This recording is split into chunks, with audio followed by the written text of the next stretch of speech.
Hello, this is Jensen. You might also know me as the best mid lane in LCS, or at the very least you will soon enough, and you're watching Thorin's YouTube channel.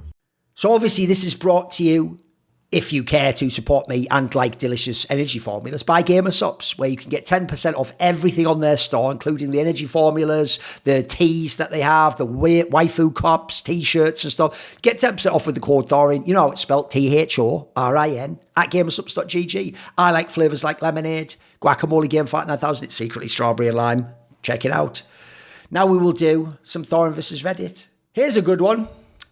Get ready. You know when Reddit talk about other people's knowledge or what they don't know or how stupid their opinions are? Get ready for an incredible consensus machine to create, this is what Reddit does, the shittest opinions ever that are factually, philosophically and logically wrong entirely 100%. Get ready. They're going to try and be smarmy and act like they have the facts, then look down on other people and chastise them and mock it. Look at him, the stupid idiot. And they're the stupid idiot. Get ready.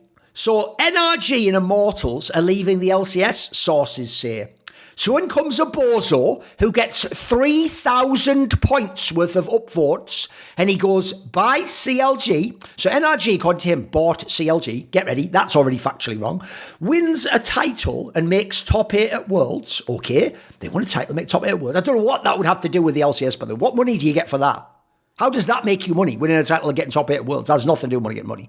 Misses Worlds year after, okay. Missing Worlds would be a pretty good reason to exit the game. You haven't managed to succeed in that season's goals. But no, in their world, the top 8 and the title from before, I mean, forever you have to stay in League of Legends. Exits LCS, get ready. Truly counter logic. That goes against logic. Now, on Summoning Insight, which I'll link to, Monty broke down how this deal, when they exit and get the money, which they are paid by Riot to leave, will actually mean they will probably be cash positive for their entire time, which, as you pointed out, was only 3 splits in the LCS. They'll have made money and won a title and done top 8 at Worlds with a budget roster. And by your logic, you're quitting after you spent all that money. No, they're quitting ahead. They're quitting ahead. Also, let's start with the first fact. Buys CLG. So he's inferring, because it's counter logic you'd leave, that you paid loads of money to get an LCS team and then you won, so that you should never leave, even though you never won after that or came close to winning, and then you didn't make Worlds, which would be a very good reason to leave. You only had one fluke split. And then also you had the flukiest Worlds run ever. That can't be replicated, most likely. And then on top of that, your logic is then you just leave and leave all the money on the table. Whoa. No. If you went and looked, if you even just Google NRG, CLG, equity, you will find a bunch of stories that from day one explain the facts, but you don't understand facts because you don't read and you can't think. You are a fucking dunce League of Legends fan. So what you don't know is they didn't buy CLG. CLG is owned by Madison Square Garden, which is the fucking stadium the Knicks play in, and they basically exchanged some equity with NRG. So they got some equity in NRG, and NRG got equity, basically got the CLG teams, etc., and the spot. And all it cost them was some equity, which thus far it doesn't cost them any money. I believe someone even implied Madison Square Garden might have paid a little bit of money on top of the deal to sweeten it to NRG. So you know nothing about business. So when you go truly counter logic, no, what's counter logic is your fucking brain, dunce, and everyone here who upvoted it. You know nothing about this world, you fucking arsehole cretin. Here's a good one. Big Dork's learning the news live on stream. Well, then he obviously wasn't following the fucking industry he's in because the rumour had been going for months. We talked about it on Summoning Insight, for fuck's sake. Non-rational gaming, 70s. That's non-rational. To come in, budget squad, get the team without paying money, maybe even receive some money, win a title, get top 8 at Worlds as a fluke, run a budget roster again the next year, then exit and be paid to exit so you end cash positive. That's non-rational. No, your fucking brain is non-rational. Here's a good one. I feel like that's probably why they pulled out 159 points, despite them winning LCS. Everyone still thinks the team is CLG. Right, it's because they weren't famous enough as NRG they're pulling out. There's a lot of CLG flares. Right, the reason they're leaving the LCS, guys, is there wasn't enough NRG flares on fucking Reddit. Can we have chapter 1,785th of how delusionally narcissistic Reddit users are? They think them putting a flare on or not decides if people go in and out of what they think are $1 million investments. But there's not enough NRG ones, so there are no NRG ones so far. That's got to be a bad investment if you're NRG. The investment was about getting Reddit flares 159 points. Here's an even more bad one. He rationalises it with a CLG flare. To be fair, I don't think they ever got around to adding NRG flares. Literally all they had to do was respect the CLG name in any capacity. More on CLG fans here. More on CLG fans. I'll just quickly show you one post though. Here's a good one. 25 points. I would prefer contracts on TL. Holy shit, you must hate TL then. He is a literally super erratic, not reliable jungler who has to do like a fucking super gank heavy style, and you want to replace Umpty, who's mega reliable and clearly synergizes well and can speak Korean with his fucking top laner and his support Core JJ. The whole team is about Core JJ, but you morons, because I am American, so touchy about Yearn and APA. I think they will beat T1. When they don't, which positions do you think they will lose through? Fucking hell. Fucking hell. Here's a good one. With Deft and Jensen missing worlds this year, Faker is now the player with the most worlds appearances at 9 appearances. By the way, first of all, right, Deft, that is very impressive because Deft only did it through LPL and LCK, and LPL's been a death row to get through the whole time. That makes it even more impressive for Faker because Jensen making it, he was coming through LCS, bro. Like, it's very impressive because no one else did from LCS. Bergs never came close. But it's way easier to get through from LCS than fucking LCK, obviously. This is a good point, though. He goes, not going to lie, as an older player, hearing how someone who was once permabanned, Incarnation, Jensen, forever, it was indefinitely, as we thought back then, lol, had the most appearances in Worlds, sounds really funny. Here's what's funny, is that's actually where you can wreck people like Riot. Because since they are dictators, but they pretend to be benevolent, you play on their benevolence and make it so that their only option is to be benevolent. So what they did, I'll tell you, is this. When people like, it was already the guy who was the agent of Incarnation anyway, was trying to get out to Riot and find out, can he ever be unbanned? And so basically, that was when he was like that, yeah, this is like a coach for fucking SK, which I imagine means he just told them like meta stuff and just did like 1v1 coaching with fucking Jesus or whatever. Basically, or maybe that was Fox when he was there.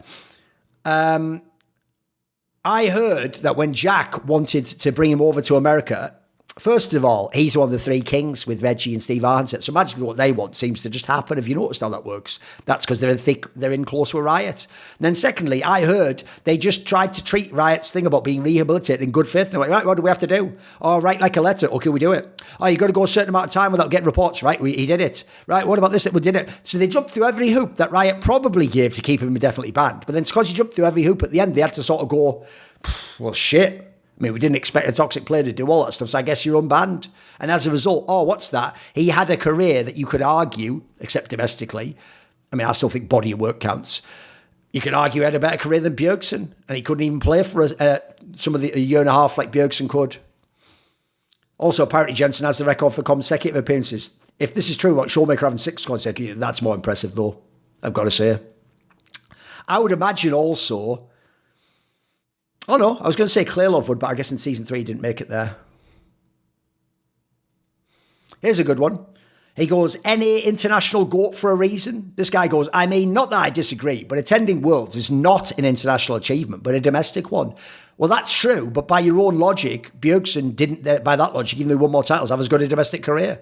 And then secondly, Jensen didn't just go to Worlds, motherfucker. He made it out almost every single time to at least the quarters. And as I showed in my Substack article, he almost every single time won individual games against the best Asian players. I love this one. From Denmark. Nearly all the best Western players are from Denmark, son. Are you actually aware about you? That's what makes Perks fucking unique as well. And Mickey X. I love this one. Who are you talking about? Right. Let's go back to the top. Let's do a little bit. Because if you don't know, Zoomers can't read. They just see words they remember and they look at the outline and then they just remember. They can't actually read. With Deft and Jensen missing Worlds, Faker is now the player with the most appearances. Top comment. As an older player, so it'd have to be someone older, like those 3 players, as someone who was once permabanned, this guy, who are you talking about? Well, let's see. Was Deft or Faker ever permabanned? No. Was Jensen? If you don't know, Google Jensen banned. You'd find out instantly unless I'm going to put this. And even worse, 65 points. Because Zoomers think that's a good point. This is a good one. Damn, 65. Damn, this comment really shows how well Jensen has hid his past and cleansed his... He didn't just become a different person that didn't do it anymore. What he did is, even though he did nothing at all to cover it up in any way, by having a whole pro career and doing much more famous things than being banned from solo queue in like season 3 or whatever, he hid his past. He covered it up. What the fuck are you talking about? That's like someone does like goes to juvie for like petty larceny, and then later he has like a 20-year career as a guy who like feeds the homeless and fucking like invents a cure, and then you go, I bloody hid your past well, haven't you? You little rat. Here's a good one. Cause Faker's mentioned, we have to say won 4 out of 8. We'll see how this one will turn out. It's true, he did win 4 out of 8. A 50% win rate at Worlds while having the most appearances is a crazy stat. That's true, it is. That's totally true.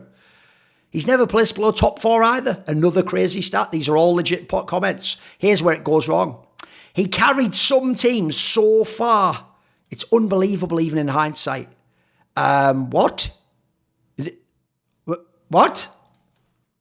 Let's look what teams Faker carried at Worlds. Spoiler, you all know it. There's only one ever. It's literally just the team that won last year. Not even last year. Season 7, the one that made the final lost. That's the only one Faker ever carried. Carried. He was the carry of some of the ones that won Worlds, not the one last year. But he's saying carried as if they're all... Basically, he's taken Season 7, that happened once, and acting like that was every year of Faker's career. Even though it's the other way around. That was more like Rookie's career. So if we go back and look, we'll go all the way back. Right, Season 3 Worlds, he definitely didn't carry. I mean, if you don't know, Piglet was even the man in the final, but he was the best player on their team. You go to Season 5 Worlds, I think he's the best player on their team, but the motherfucking MVP of the final, I didn't do this, was Marin. So how did he carry that one? And you all told me Bang's the shit. Season 6 was like a really close one where the whole team played great. Even Duke had a couple of games in the finals that were good. Season 7 was the one I said he did carry. I'll give you that one. There's a world that could have gone out in the round of 8 there. Season 9, he didn't carry shit. Like, by the way, Faker wasn't that great at this time. Khan's arguably a better player than Faker, although he's a bit up and down on this team. Clid's not bad. Teddy was all right. It's just that obviously this is when Majors were played bot lane and Effort was a bit sus and they had Mata and Mata was a bit washed. Then you go to Season 11 Worlds. He definitely didn't carry this one, by the way. And he had some of the other players here who were coming through. He wasn't carrying this one. He was all right. He wasn't bad. He wasn't the best, though. Then you have the one that he lost to DRX. The joke is if he'd have carried in the final, they'd have fucking won the final. He was doing a great job before that. He wasn't carrying, though. Everyone else was playing great, too. And then last year, where he won Worlds most recently, I think Zeus was the best player on that team. Here's a good one. I wish he was still that guy. 110 points. Get ready. Where were you when he did this, or this, or this, or this? Right? If you don't know, he's just going to show, like, I'm not going to show them because there'll be like clips of Riot. I don't want to get my shit taken down. It's just like 4 highlight plays he did. So the logic is because he did 4 highlight plays, he is still that guy. Do you know the worst thing? I point this out all the time about Fallen in Counter-Strike. What they do is Fallen's overall stats tell you he's not even close to the best player. He's not even like a top 50 player probably. But because nobody, let me explain something. If someone's rating in their career is 1.0, they don't really have 1.0 every game, do they? That's an average. So that means even if they have a bunch of games that are like 0.9, they'll have the odd game that's 1.1 or 1.2. But that's the outlier. What the point is, when Faker was that guy, the outlier was the norm. And so even more insane games were the outlier. So his logic is if Faker can make these 4 plays out of thousands, then how can he not still be that guy? 110 points upvoted. Here's another good one. This is mental. This is how bad T1 fans are. A T1 fan even says recency bias goes crazy. Yes, Summer, he was slump. Oh my God. I thought this guy was arguing in my favour. He's arguing against it. Are you ready? He's going to argue that this is totally fine, that Faker is that man. It's only recency bias that says Faker isn't that guy that carried teams at Worlds. Yes, Summer, he was slumping during a meta. That was shit for him. Wait a minute. It's shit for him because he doesn't play enough champions. I don't need 5 fingers to count how many champions he is world class on. You know why he doesn't play enough champions? He's just not actually a very good player now. They go, he's always been the driver. Oh my God. Oh my God. The concept of the driver is who the actual star player of the team is. Right, Faker with this lineup with Gumayushi, Orna, Carrier, and Zeus has always been the driver. He hasn't been the driver since about season 8, mate. This is absurd. These people are mentally ill. They're so unwell, but let's keep going. He's still a playmaker capable of clutch moments. Him and Orna carried during EWC. Magically, Orna gets thrown in there, who was just the man in the final, by the way. He's always slumping in summer too. That's not even true. Let's look at his career. Let's check notes, Faker's career. So was Faker slumping in the summer of let's go 2022, he was still pretty good. That was actually a decent one in his latter days. Now, the reason he slumps in these summers is this is when he's not that good anymore at the game, mate. Was he slumping in? No, it's just how good he was at the time. Season 8, he was shit. I'll give you that one. Season 7, he was actually the reason, by the way, in the playoffs that they even made the finals. That was a mega carry performance. Season 6, he was mega. Season 5, he was the best player in the world in the summer. Season 4, he just played too much Xerath and Ziggs and all that shit, lost to Samson White. Season 3, he was the best player in the world in the summer. What are you talking about, you imbecile? Get ready, though. 11 years career and people still never learns. Still never learns proves he doesn't speak English or read English very often. So cause Faker did things at the beginning of his 11-year career, you're an idiot if you don't think he'll do it now. So logically, let's take all of the facts of these people and let's learn a lesson. So the lesson we're learning today is Faker will definitely make top 4 at Worlds, because he always does. And Faker could even win Worlds, because he's done it half the time. There's a 50% chance of Faker winning Worlds, guys. There you go. And then here's a mental comment. Finally, someone else who has paid attention. By paid attention, they mean draw absurd, incredibly low sample size, like we're talking about 8 times here, going back 11 years. They're drawing 8 points on a graph and going, this will carry on always because part of it was good at the beginning. You paid attention to his career slumps. Get ready, this is mental. Everyone acts like since 2017, he's just barely keeping up. He is. We're talking about in the context, he used to be the best player in the world. He's barely keeping up to even be a top middle, and he's not even in the conversation for best player since 2017. Just because he doesn't enter Worlds as the number 1 player in the world anymore. In other words, he's not that guy. You guys argue against Faker's own greatness, you cretin. Just like Messi fans and Brady fans at the end.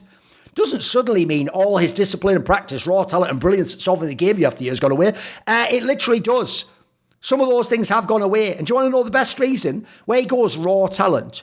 He literally has had wrist injuries for fucking years that are never going away, you idiot. Here's a good one. This is such a fucking lie. He literally dicked. No, he just beat them in the game. He didn't dick Knight, by the way. Because Faker's team won the game, he dicked. He dominated all the mids not called Chovy at Worlds last year with an injured hand. It's just none of it's true. None of it's true. It's such deep mental illness. Here's another good one. When will you people ever learn? When will you people, mentally ill Faker fanboys, ever learn? By the way, I think he's actually implying Faker's going to win a 5th Worlds there with that start. I don't know. Maybe I've read too much of that one. Shout out to a KT fan, though, going, yeah, I don't see T1 make it past top 8 unless you get a really good bracket. Even if you're just doing it because you're a KT fan, chef's kiss. Good job, mate. That is fire. That's like if you're a Liverpool fan and then Man City fans come in and we just together beat the fuck out of Man U fans, metaphorically. Shout out to you. Here's a good one. If it were ever to happen that he doesn't make top 4, this would probably be the year, sadly. I think this is by far the worst the T1 roster has ever looked heading into Worlds. Exact same thing was said last year, right? So we're not going to give any analysis. We're just going to say, since people said the same thing last year, by the way, Faker last year was playing against different teams and lineups. Since people said that last year and it didn't happen, that means this year they'll definitely win as well. After the performance against TL and Gen.G, no one thought they would go far. True. Now, notice why they did go far is they completely changed the whole meta and played a different style, and then everyone else couldn't catch up. So that's going to happen this year, even though it's a totally different patch. LNG were the heavy favourites. That's true. JDG were the heavy favourites. That's true. Cope, I guess, but Worlds T1 are different. You could argue that in terms of history. And if anyone has shown to be the clutch player, time and time again, it's Faker. Well, that's true. But you haven't given a single reason there, analytically, as to why he would win or go far this time. Here's a good one. His worst ever result in Worlds is 3-1 against G2 in semis. Worst. It's unimaginable. You're bragging that a Korean didn't even get to 5 games before losing against Czechoslovakia, an entirely Western team with 0 imports. I don't think that's the brag you think it is. I know it is in terms of that you don't lost in the semis is a good brag, but your brag there is actually a silly one. Let's get ready for some cancer. In the NFL, Tom Brady had a higher Super Bowl percentage appearance rate than most other quarterbacks have a passing completion percentage rate. It's one of the reasons he's considered the best quarterback to ever play the game. By noobs. Because if you don't know, a whole bunch of Tom Brady's Super Bowls were literally won by the defense. He doesn't play defense, has never played a snap of defense in his life. He wasn't throwing some insane bombs in fucking Super Bowls, you know. Remember, he had Prime Moss and he couldn't beat the Giants. These are not quite Brady numbers. He's 7 for 10 Super Bowl titles. But goddamn, how can anyone doubt Faker as the GOAT? Because they're both playing team games. It's not a 1v1. By the way, even in 1v1, Djokovic doesn't have to be number one. He didn't play identical opposition in identically the same years as Federer and Sampras and all the rest of them. Bjorn Borg. How can anyone doubt him as the GOAT? So if basically you have to just, all you have to do to know if someone's the GOAT is look how many times they've won the championship and been in the championship. And if they're higher, a higher number absolutely and percentage-wise is highest, you can't doubt them as a GOAT or you're like an imbecile. You're like someone subhuman who's not even worth considering a sentient being. This is a good one. The Super Bowl is world's finals equivalent. Yes, this guy's actually already right. It's a dog shit content, isn't it? They take like 4 out of 8.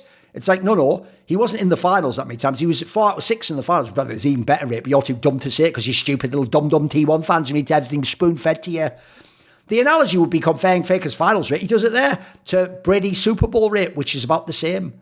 And career-wise, Faker's made 6 out of 11 seasons to date, comparable to 10 out of 23 for Brady. Except here's the difference. It's way more impressive that Faker made all those finals and won and all those top 4s than Brady making the Super Bowl. Do you know why?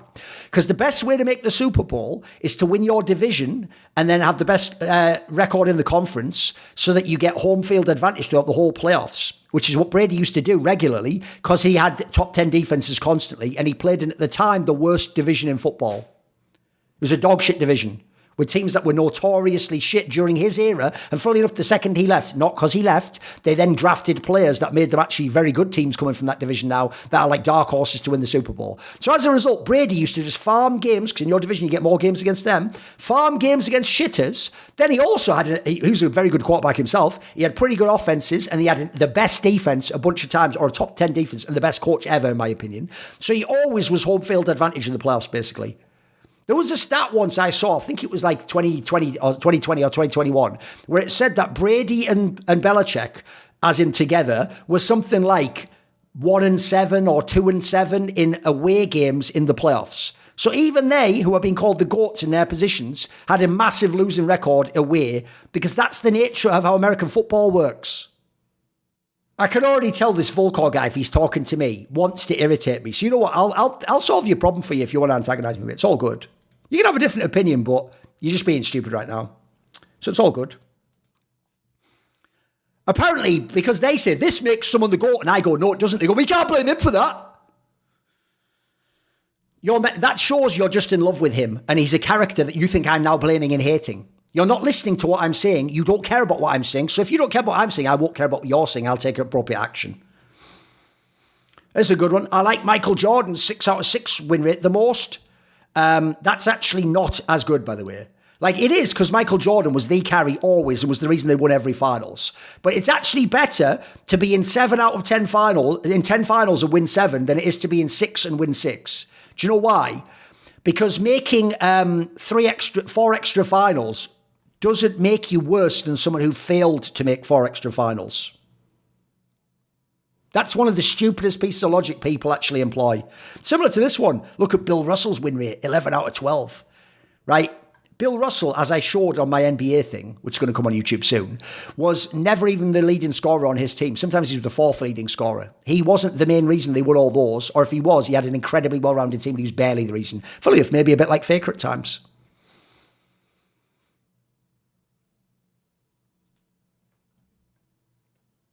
This is a good one. The thing for Brady is that the playoffs are all BO1. There's no doubt, every Brady fan's a moron. There's no doubt if it was BO3 or BO5, he likely finishes with 8 to 9 Super Bowls. Okay then. What's funny is I sort of agree with him. I actually think, by the way, Brady should have more Super Bowls. Because if you think about it, they probably shouldn't have beaten the Rams. Forget this one here. They shouldn't have beaten either of the Rams teams, in my opinion.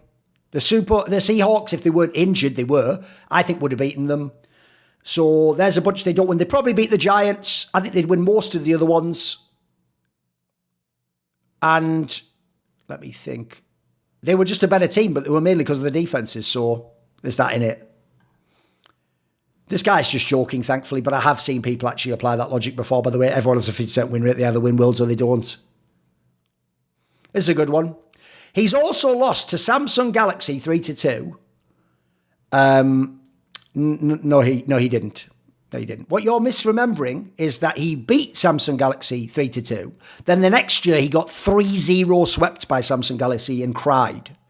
He lost to DRX 3-2 as well. 2 singular games away from being 6-2. He lost another to G2 in semis. Right, that was even in 4 games. Why are we referencing that? This guy even corrects him. Here's what's insane. They're now claiming, yeah, but he could have won these games as well. Like, first of all, he couldn't have won the Samsung Galaxy one. You're an idiot. There's a world there where he loses to Misfits in the same tournament in the round of 8. So he's just lost in the round of 8 there to Western players. Then he loses to RNG in the semis, 3-2. That was the 3-2 series. So he loses that one. He's not even in the finals there. And I can go back. How about in season 3 at his peak? He almost lost to Najin Blacksword in the semis. That was a 5-game series. Oh, is Faker ever allowed to be the one that loses the 5-game series? And they're not allowed to have a game. Are we just doing the Brady thing where it's like, even though Brady had some lucky games and he won because of the defense, he should just win every game because he's the GOAT, isn't he? Even though I'm saying him winning the games is what makes him the GOAT. Let's just make him more GOAT-ish though. They're so dumb. Here's a great one. Just to see how one... There, I'll do a Thorin vs. Rekkles fan soon, don't worry. T1 Rekkles fictional world story upvoted. Get ready. The World Championship 2024 is finally here. Every participant from around the world has finally gathered in Europe to compete at the biggest tournament of the year. Get ready for how mentally ill Rekkles fans are. Things go generally as expected. The favourites are doing well. The wildcard teams are struggling. We see spicy NA versus EU games. We rarely see those, by the way. The most unexpected thing to be happening is T1 channeling their inner KT. Fuck KT, right? And having a very rocky Swiss stage. But they still managed to get through to the knockouts, right? They're channeling their inner KT, except KT's only ever played in one Swiss system. And they got a draw where they only played Asian teams. So it's rocky that they went 3-2. No, they just had a very unfair draw, you fucking imbecile. But no, that's what they do every time. So they're channeling their inner KT, because they're a T1 fan, so fuck KT. With Carrier being the player who underperforms the most, right? Fuck Carrier, right? I'd say on their team, Carrier and Zeus have been the best in this 5-man lineup's time. But fuck Carrier, right? LOL! Carrier, LOL! Because we have to make Faker and Rekkles the gods.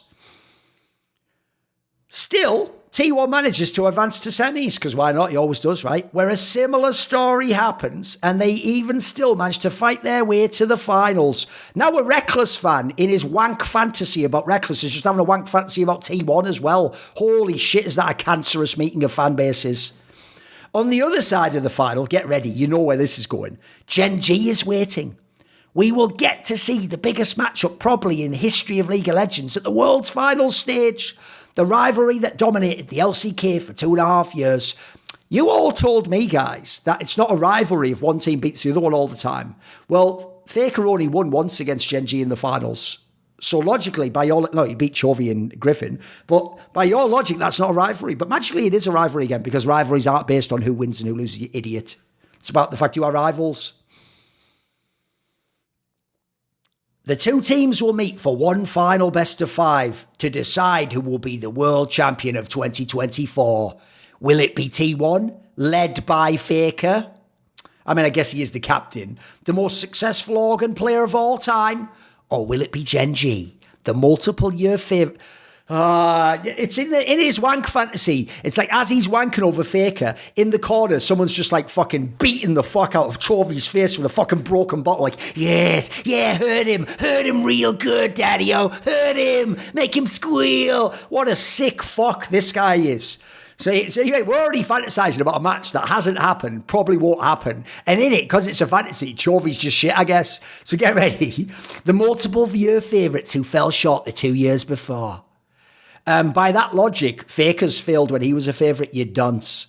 Will it be Faker failed in season 7, Faker failed in season 2011, which by your logic, he would be good.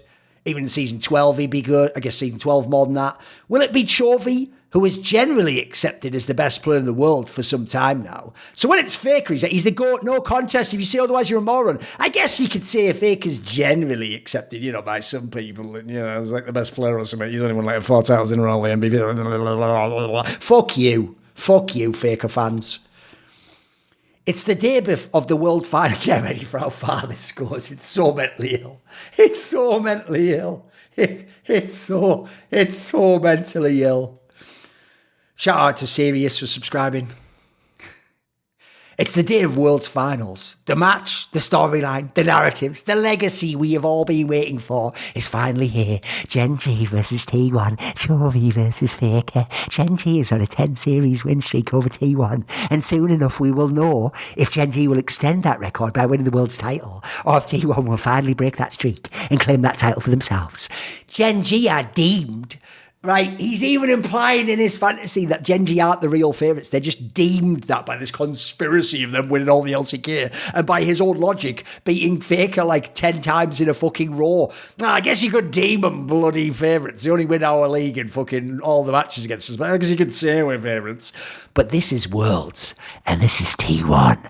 All bets are off. I can't keep doing this. I've got to finish it. Boys. I've got to finish it. I could make this just a clip on Reddit, couldn't I? On Twitter, but I like to do whole videos.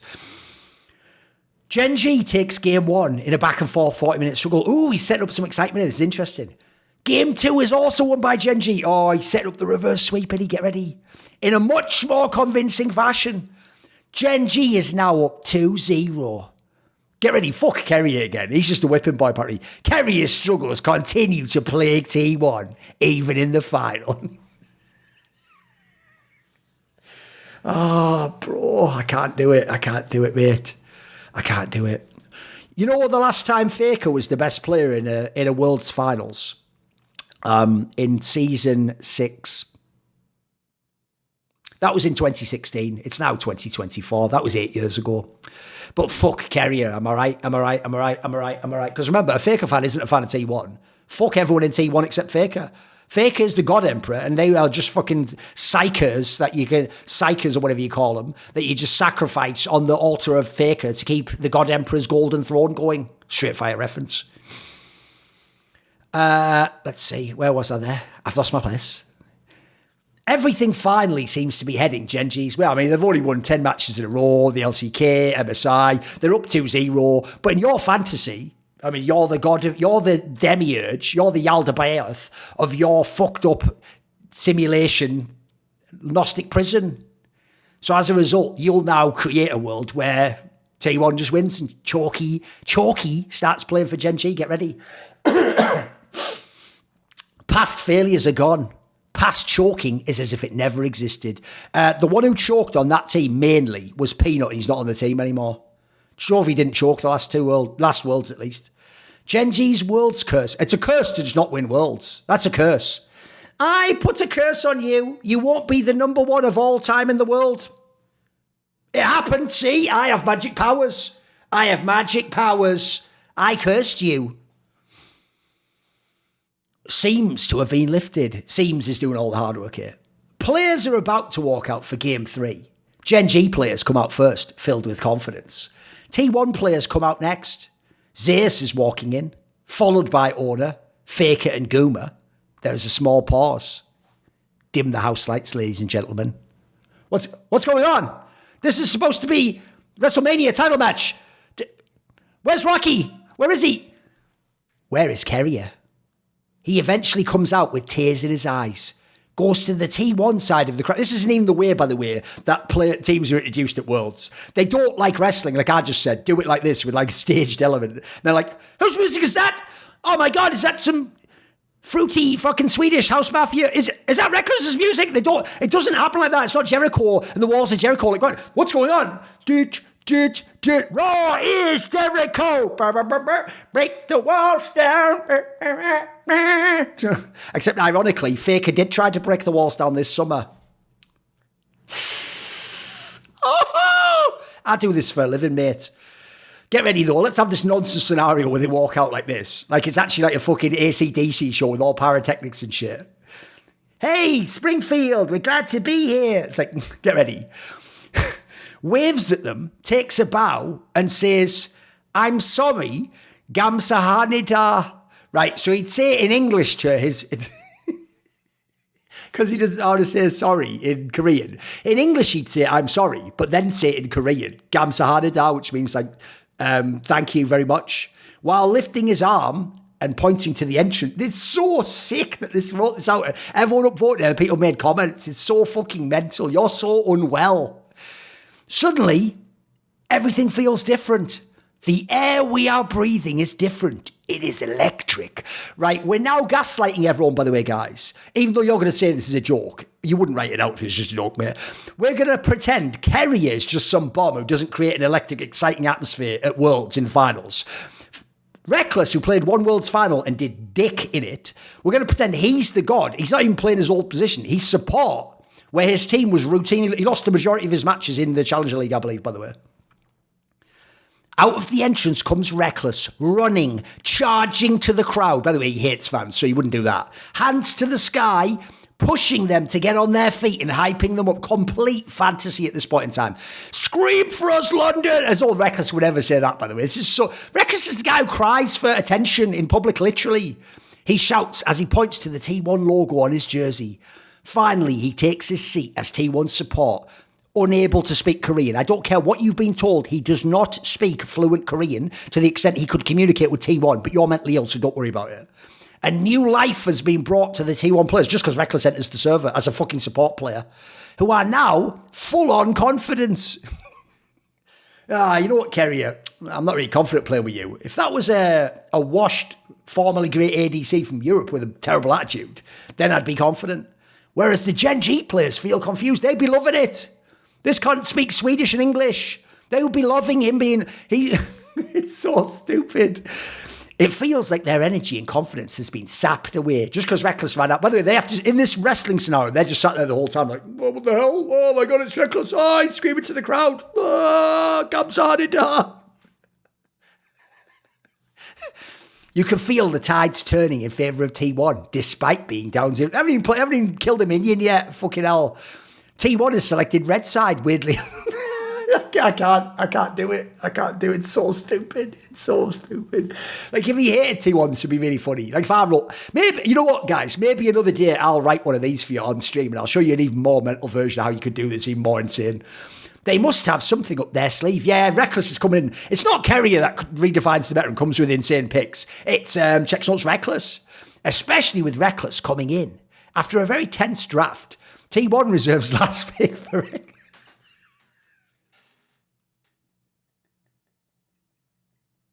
They just wouldn't, would they? They'd save the counter pick for like fucking Gumiushi or maybe Zayas probably for the counter pick top lane. Like, there's just no way they're doing like a Rekkles support last pick.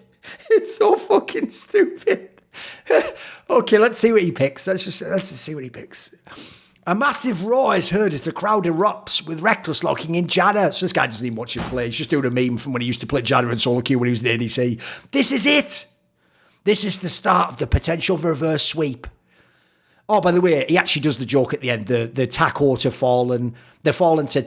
Which round was it? I can't remember what it was, but the one from CS Summit where they just joke, like, did they come back now? They lost anyway. But this is still mentally ill. So it gets funny at the end, though.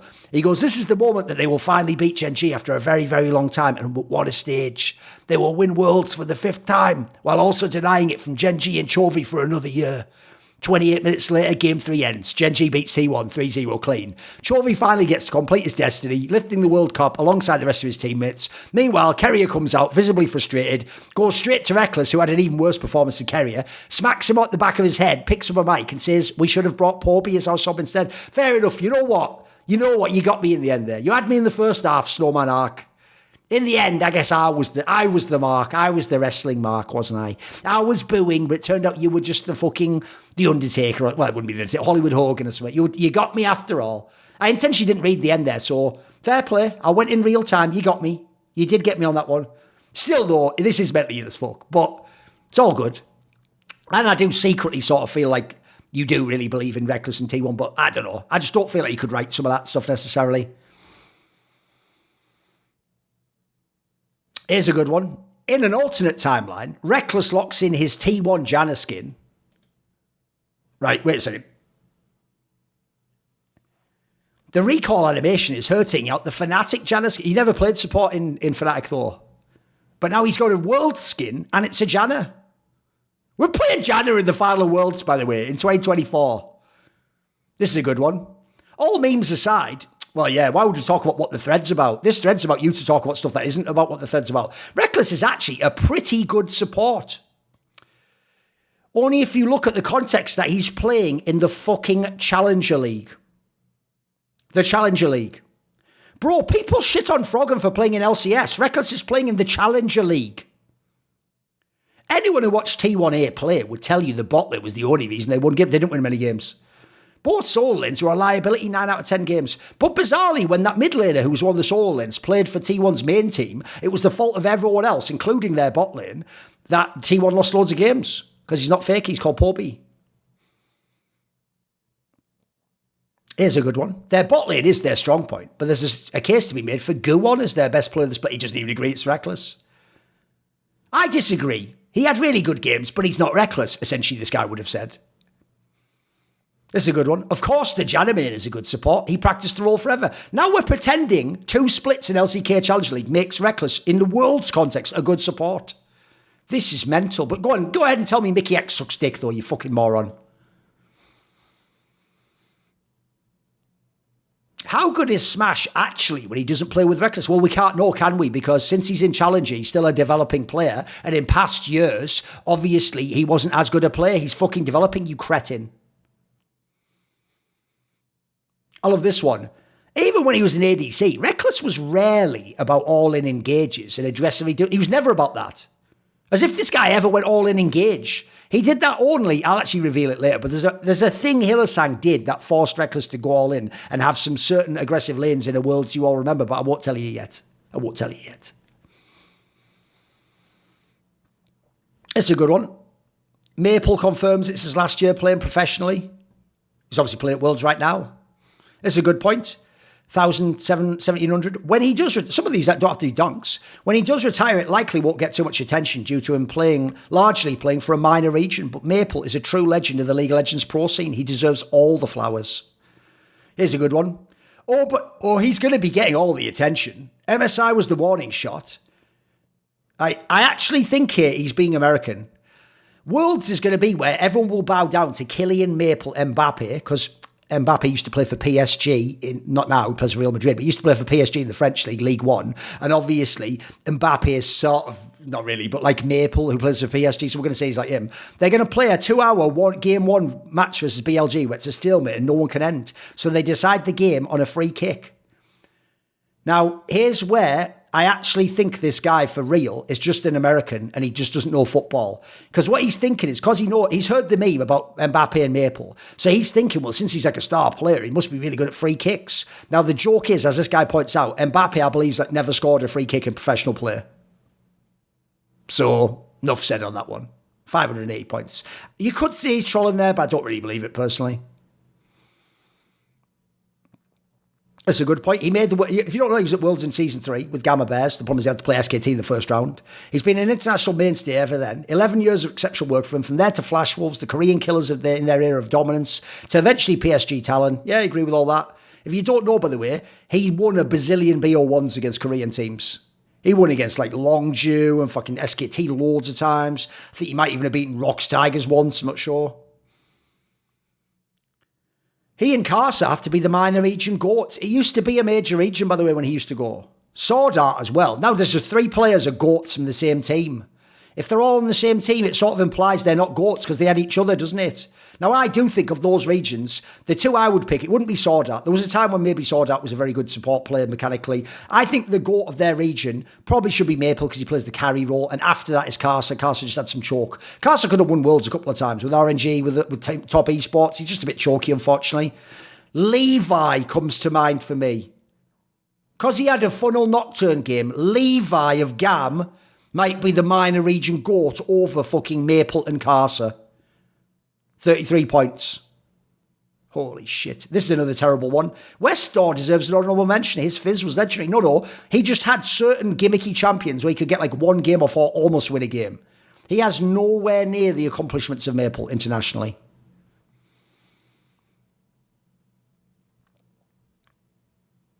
Here's a good one. Maple is 100% deserving of being in the League Hall of Fame once he's retired, and anyone who disagrees has not watched League long enough to see how this guy pretty much single-handedly, we just said he had Carsa and Maple, carried an entire region for almost a decade. He didn't. He was just very good and he was the main carry.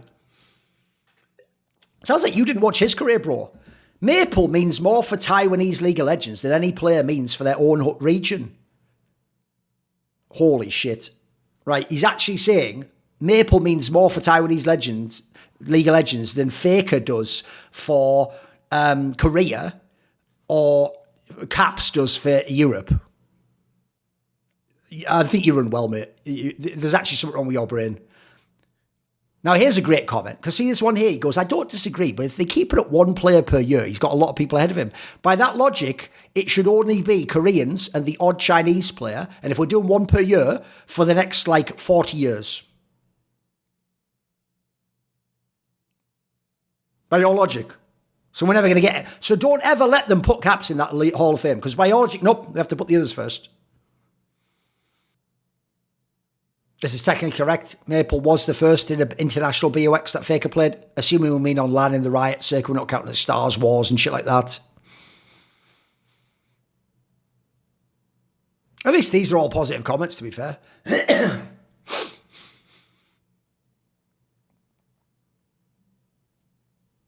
That is such a fucking whack joke that got 36 points. Time for him to release his memoirs called Maple Story.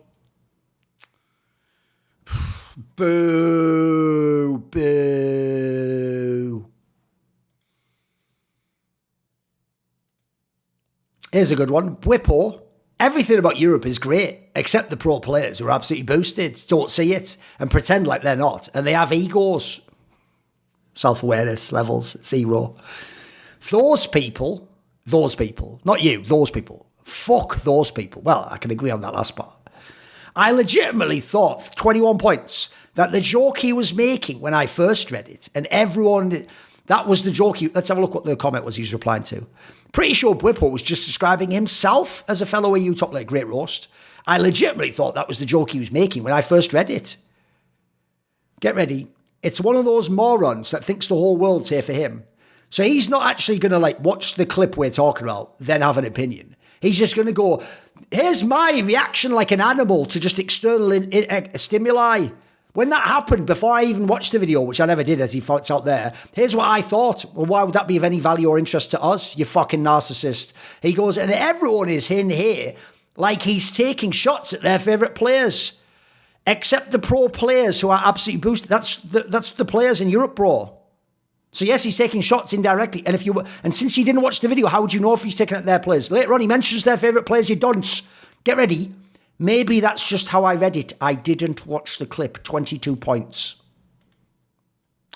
Oh, hey guys, are you talking about that new movie? I didn't see it, but I've heard this, so this is what I think about it. Why are you all acting like in scene 2? That happens. I heard it doesn't, and I didn't watch it. Quick, upvote him to 22 points, you fucking idiots. You absolute clowns. Bwipo says that LS reached out to him in concern about his recent behaviour on stream and that he was in contact with his mental health specialist and was diagnosed. The joke is, diagnosed with being a... I muted it myself there. I could have diagnosed you were being that, mate. But you probably mean something else, that you have a condition or maybe bipolar or something. It's all good. I actually feel sorry for you if so. I agree with this. Bro went on a Kanye bender.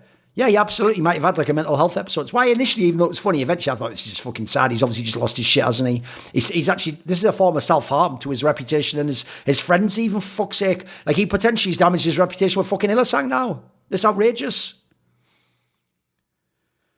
Here we go. He's always been a bit kooky.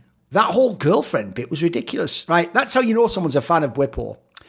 His girlfriend being an arsehole and shitty and essentially being the person who potentially broke up a very good European lineup is just a ridiculous kooky thing. I'll tell you what, if Upset or Froggen or any of my favourite perks, if their girlfriend did that, you'd fucking hold that against them forever like they were actually subhuman pieces of shit. Here's a good one. People say he is 25. I thought he was on his third divorce already. More like he's just cocked and he used to sit in that chair, you know. Metaphorically, of course. That's actually a fairly outrageous thing to say, that he's actually getting cocked by... I mean, cocked in the relationship, obviously. Maybe he's just immature. He's 25, you just said. It just reflects worse on him because he looks older than he is. So what I love is you actually like him, but you're sort of like, he looks really old for a 25-year-old. I thought he was on his third divorce. Maybe he's just immature even though he's 25 and also just looks really bad for his age. I'm a fan. Count me as a fan though. This is a great one. I get the girlfriend bit. He just phrased it too ridiculously. That she was if you don't know, I believe he did something mental like, let me double check. I'm going to have to Google this to see if there's actually public information. Was it actually in his twit longer? Ah, Christ. I saved myself there. Apparently, he just said perfectly he had hurt his girlfriend. He didn't say what he did. So you know what, Bwipo? That's where I'm actually a man of honour, mate. That's not public information. I won't put that out there. Fuck you. But he just did that weird twit longer where it was like an apology to his girlfriend publicly, like some sort of public fucking castration ritual. It was mental. And then he did try to imply she was like the secret reason for the success of Fnatic, for fuck's sake. Not, you know, upsetting Hylissang being the best bot player at the time or anything. No, none of that. I can understand that having a partner who supports you can help you mentally a lot. I mean, it sounds like she's wrecking you as well, mate, but okay. And wrecking your team, so I don't know how much support you're getting. And also give you a lot of motivation. Mate, I remember my first girlfriend too. Give me a break. Which in turn ends up with your team having a better top laner or jungle. What? Oh, so it's his girlfriend that helped like Fnatic break up and then he got a better top laner and jungle. The top laner used to be Bwipo, you dumb fuck. It was Adam that replaced him, who was a clown. Now, you might say he has a better jungle. Maybe he was a better jungle than Selfmade, but not with his hands, obviously. But okay, maybe. I don't even know what they're talking about here. He accredited too much to himself. As in, he was the reason Fnatic did well, and the reason he did well was his girlfriend, which is both wrong.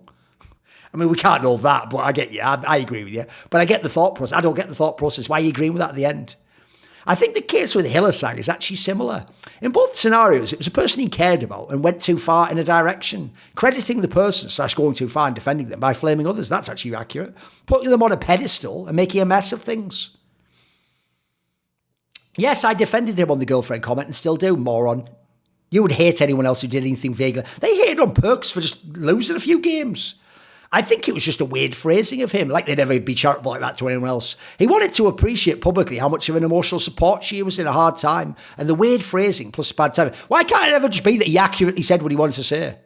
Why do you have to like stand for him and go, well, he didn't mean to say what he said. He meant to say something else that I think he should have said and meant. You fucking weirdo. Plus bad timing. Yeah, it was just bad timing. Made the community lose its shit about it. Get ready. Apparently, Bwipo... Do I dare... Oh, it's a YouTube clip. Let me have a look here. Do I dare watch this? Wait there one second. I want to watch off stream a second. So scared. Oh, actually, this is all good. This is actually the clip that Rich says. It's on Side Select. He goes, apparently Bwipo paused a scrim because his girlfriend texted him and asked if he could cook for her. About the only time he does. Nice little nugget for you as well that I've had corroborated by multiple people. This guy used to pause scrims because his girlfriend would send him a message on his phone that he would check saying, "I'm hungry, can you cook for me?" And he would pause the scrim and leave to... What a a great teammate and what great job she did emotionally supporting him. That's only his motherfucking career she's helping put on the line and potentially jeopardise. Don't know about you, I wouldn't play with someone who did that in scrims. I would say, sorry, you have to fuck off out the team now, mate. That's insane.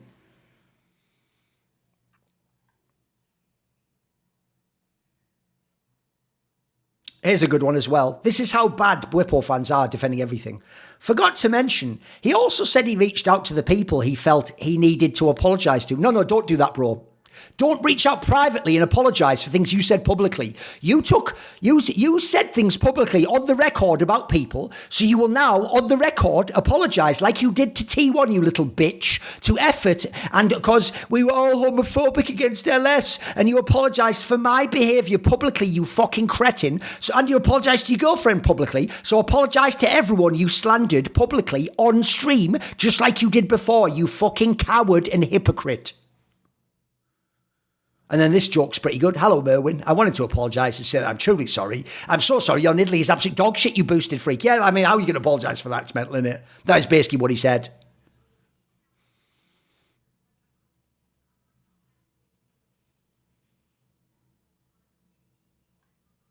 This is also a pretty decent point. And Bwipo's mental health specialist just needed one phone call to diagnose him with something over the span of a day and just in time for this controversy. Psychiatrists spend months to give an accurate diagnosis, have to be in shambles. Let's just speculate he's actually on anti-psych meds, even though we have no reason to believe so, because that's appropriate. It could just be adjusting the dose of some medication he was already on, which seems doable over the phone if the symptoms are a known side effect of the med. So we're now pretending. Never mind. Never fucking mind. Just never mind, bro. All right, here we go. Caedrel shares the consequence. It's a Sackdown episode. This guy goes, League and Caedrel subreddits have been significantly more mentally ill than usual the last couple of days. People hate on fucking everything, cry about random words. In other words, it's world's time. Great joke, by the way.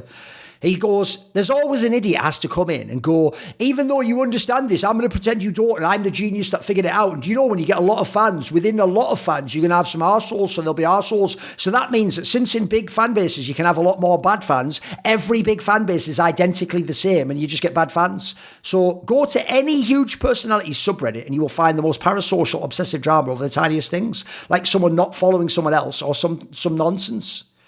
There's basically nothing you can do about it. So we shouldn't judge the product / personality / whatever the community is about for it. Yet people always say that it's my fault that stuff happens when my fans do stuff. By the way, my fans are just anyone who follows me and they disagree with.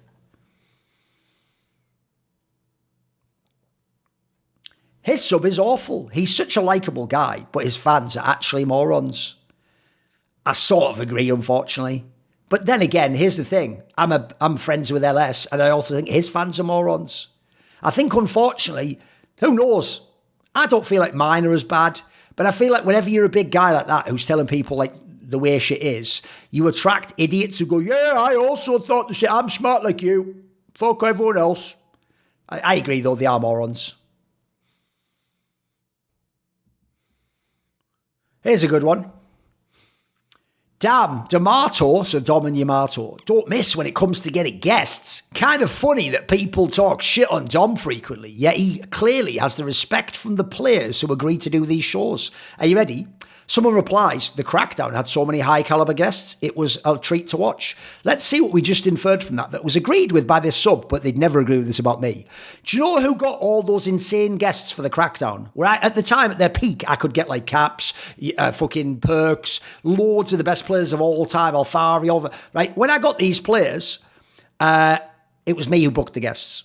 I'm the guest booker for my shows, except for some of the Insight Now, which is why we don't have guests. So by your own logic, the players must respect me to agree to do those shows. But no, they all claim that bizarrely, the players do my shows, but they don't respect me. Weird how that works, innit?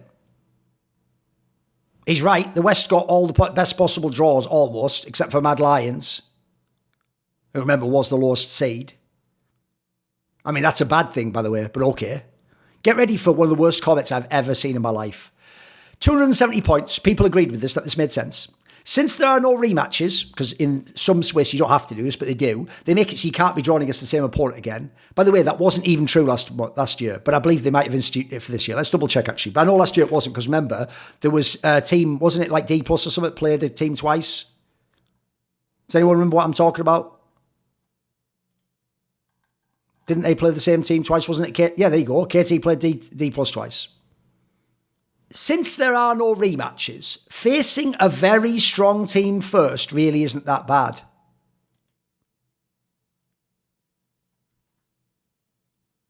I assume he means if you're the underdog, because you're right, if you're the underdog, it's better to face them early so you can't play them in a BO3 game. Secondly, your BO1, you have a better chance of winning. And that's about it. But even so, it doesn't actually make sense. You know what would be even better? Would be to draw an easy team in the BO1s and never face the strong team in the BO3s. Because they just win two. In fact, I'll tell you why that doesn't make sense.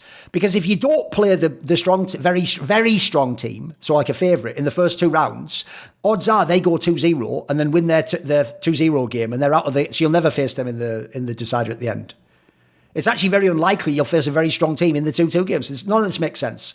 Then also, that doesn't make sense unless you're talking about people who are big underdogs. Like if you're Weibo, it's way worse to have to play Gen.G in the first round. Because what happens then is you get a tournament life taken, and even though you have a chance to win the BO1, like it's maybe better than playing the best of 3, you might not have to face them in the best of 3. And so a tournament life's gone, whereas you could have played like 3/4 of the field and won that BO1. This is mental. And TL getting LNG over Weibo. To be fair, LNG might be easier than Weibo. Give me a reason why. I don't know what the reason why would be. Since LNG was dealing with a lot of issues before Worlds, so don't then mention matches that didn't have to deal with those issues. And their 3-0 over Weibo isn't a true representation of their relative skill. All right, my bad. So when LNG literally 3-0 claps Weibo in a really important game, that's not in any way indicative of LNG's ability level. That doesn't indicate LNG could be better than Weibo, because someone who only watches the playoffs remembers that in the playoffs, Weibo beat them barely 3-2. So the only match that counts this year is that match in a loser's bracket there. Even though, by the way, if you were to go back further and take away all the issues of all the teams, you could go back to the summer season, and then you could go LNG there, Weibo there. So let's have a look. LNG, so that's them. Let's go along to Weibo. It's going to be all the way at the end. Oh, they beat Weibo. So you mean in 2 out of 3 games, 2 out of 3 series, they beat Weibo, except the one that Weibo won 3-2. No analysis of anything else, by the way. At least this guy gets it right and explains like why they're actually a better team. This guy does the same stupid logic. They just can't face Gen.G now. If Gen.G's the best team in the tournament and they win all 3 games, you wouldn't be facing them again in the tournament. How many times do I have to explain this to you? Also, completely wrong comment. As you saw today, they got some absolutely bullshit draws where Gen.G has had to play Weibo. So that's Gen.G, the number 1 team in the world, or number 2 or whatever, playing against Weibo, who would be like, what, I don't know, maybe 5th or 6th best team in the world. And then after that, they play top esports, I'd say maybe the 4th best team. That's absolutely insane. Meanwhile, FlyQuest played fucking, who did they play? GAM esports, the worst team. And then our plays against D+, the worst, second worst of the Koreans. Worst probably for people who think T1's going to be better. Right, this is from NIP versus JD Gaming, where NIP upset JDG. Oh no, this is the other one actually. This is the regionals, my bad. It's where JDG won 3-2. But in the playoffs, it was NIP that won. So this is where JDG won, and obviously they went on, but they didn't make Worlds, did they? Let's look at some comments. Yet another year, 582 points, where Rookie misses Worlds. Have no idea who wins tomorrow. There's going to be some stupid ones, get ready. Actually, let me just ask something. I feel like I actually might. Did I do this one in a past Worlds one? Did I pass Thorin versus Reddit? I feel like it's familiar. I'll do it anyway. 25 points for saying, at this point, I don't know if he's just severely unlucky or he's not as good as people point him out to be. 0 context given. So basically what he's saying is, I don't watch the LPL. So I don't know if he's just been really unlucky or he's just not that good. Everyone goes, yeah, come upvote this guy. That makes a lot of sense. This guy actually gets it right. He finishes where he's supposed to most of the time. This NIP roster is a 6th place team on paper, and they finished 6th. But he also isn't as insane as he used to be. That's true. The thing is, he's still pretty good. If you don't know, he was the 2nd team all fucking mid laner or whatever in like spring or some shit like that, wasn't it? I guess the last time he was playing insane was on, was on 2022 spring. I mean, he means top level for insane, right? Because if you go here, let's see, he didn't make it for this split, I'm pretty sure. Nope, that's Cream and Scout. But in spring, he made it. Because he carried an IP to there. He was voted 2nd team All-Pro, right? Here's the spoiler for you.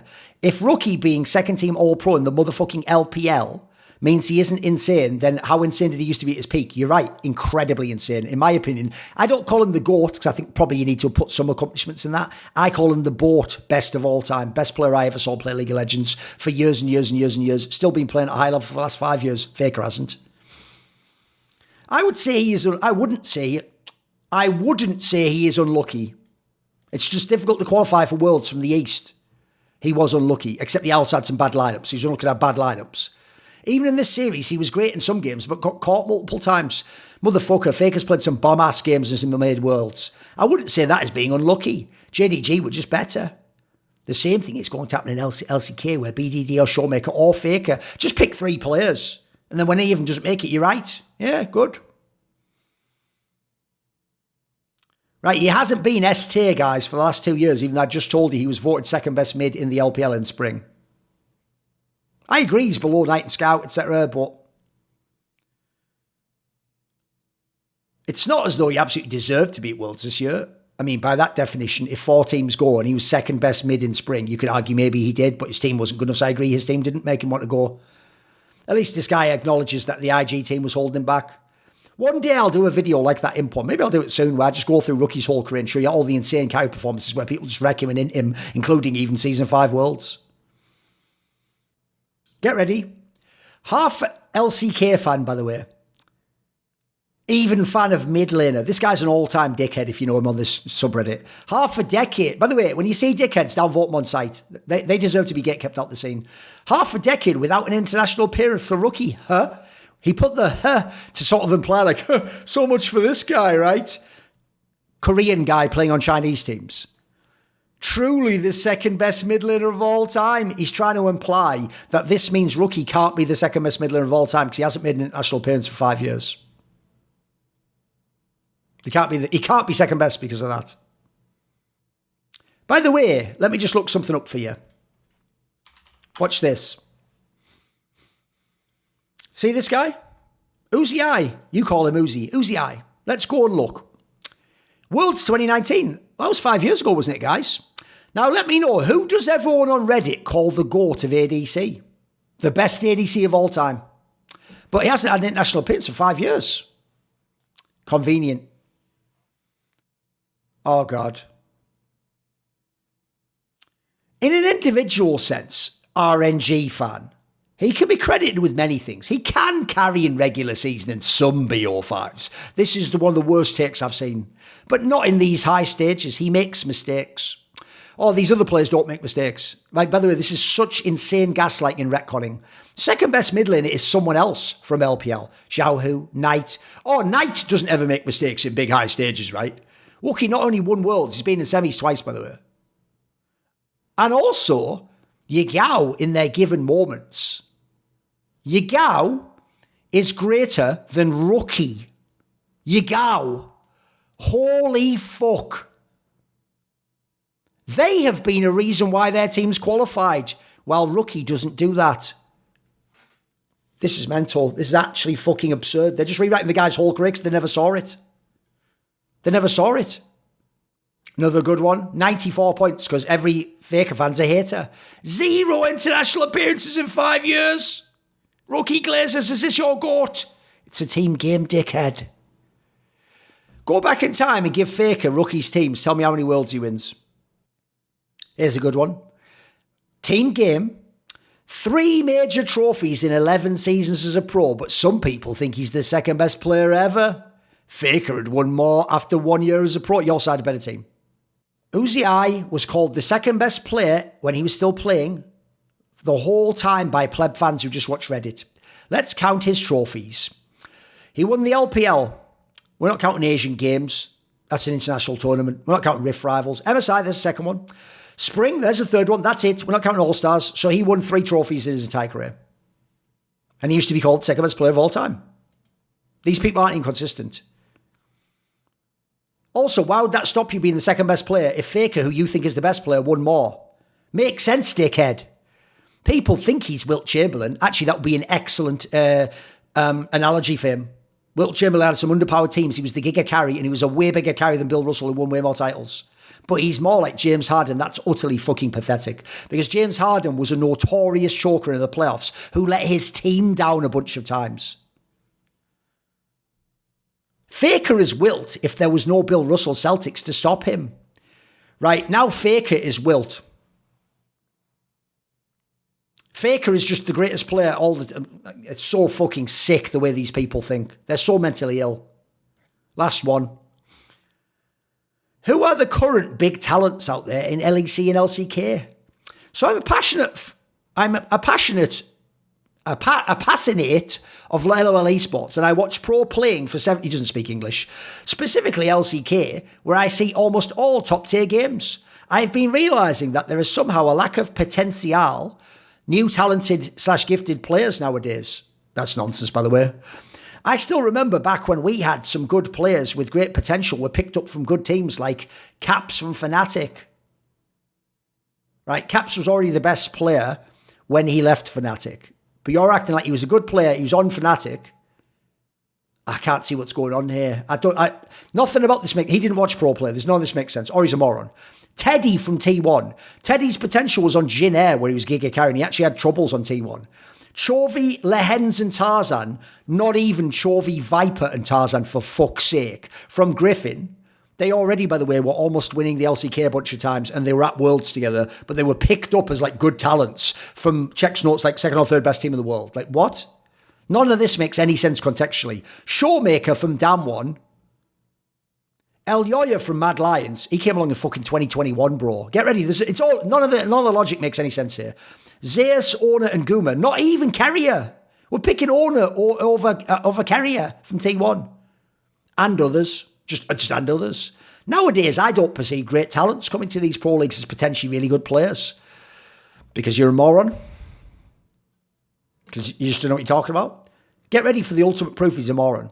So think of all the time. We'll go and look at some of them, shall we? Let's go and look at some of the players who've had the success recently in the LPL and LCK. That's NA. What am I doing? There's nothing from there.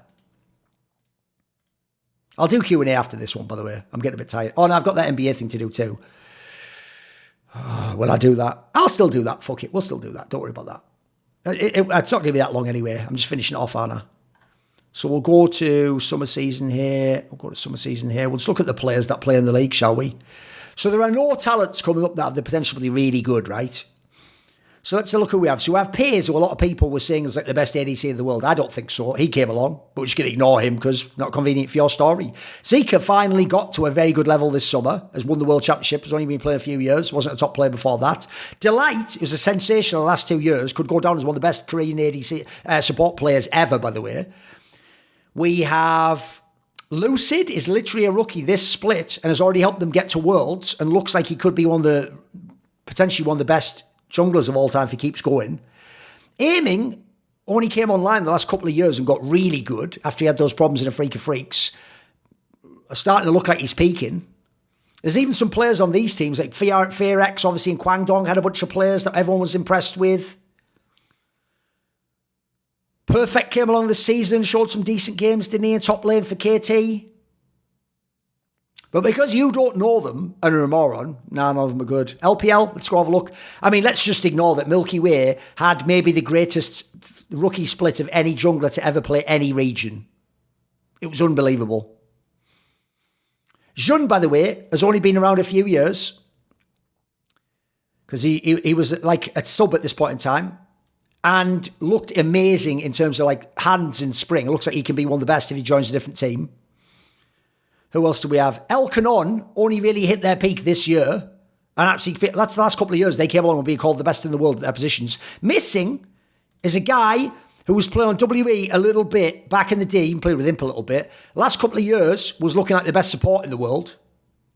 Let's just ignore him, though. He doesn't exist as well. Shea, who played this split, looks amazing, but probably is just too young. Zeke came along last couple of years, looked like a real amazing carry top laner. Bin was up and down the last couple of years, the first 2 years of his career. Last 2 years, he cemented himself into one of the best ever player from top lane. Those players, when they were in Nip, looked decent, but we'll ignore them. Fortic didn't make good on his promise. He didn't even mention people like 369, by the way, who could go down as the best top laner of all time. Who are we going to pick else? Light's pretty good. One of the better ADCs in the world. Once upon a time, people thought Wayward was very good. There was Zoom came along, he came and went. Just because you don't know the game, just talk out your ass, why don't you? This guy even points out some of the people I say. Oh, here's the mentally ill comment. The only player I see some hype around is Callist from Carmine Corp. Right, never played a game in LEC, but we're pretending he's on the level of Caps and Fnatic, people in fucking Griffin and T1 and Damwon for fuck's sake. At least some of these are good picks. Everyone needs a support network, and mine is, of course, my Patreon community, the Scrominati, who, in many ways, they're the Sonny to my Cher, saying, I got you, babe. So this video and all the others on my channel were kindly supported by the following names: Ahmed Hadjou, Matt Pugnatio Rajcula, Adam Tomlin, Animosity, Jensen Goh, Tosh, Thooorin, and you know it. Jerky's Minion, my main man, always going to be referenced, one of the best patrons of all time. Would you like to ask a question in my AMA? Maybe you want to suggest a topic or a guest to say on my channel? Do you want teasers? Find out who the upcoming Reflections and Talk to Thorin interviews are. Maybe you want to do one of those long discussions where you get to set the topics we talk about. Well, if any of these or others appeal to you, put your money where your mouth is. Join the Scluminati today via the Patreon link in the description box below.